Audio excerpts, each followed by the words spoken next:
cik yang ada minyak kasturi, ada sabun, ada itu kan, baru dia dapat membezakan. Otak dah mula fungsi dah mula function dah otak dia antara busuk dengan wangi tadi.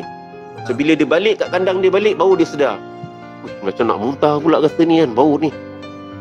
Dia punya minda wangi tu dah terbuka. Macam tu juga tuan-tuan, dulu kita di alam jahil, orang kata kau agak-agak lah nak kata aku ni ahli neraka semua. Tak, aku tak kata kau ahli neraka. Aku kata perbuatan kau ni boleh bawa kau pergi ke neraka.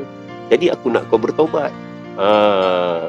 Jadi kawan macam tu dia mungkin jauh, tapi kawan yang lagi seorang, jom ikut aku keluar 3 hari jom.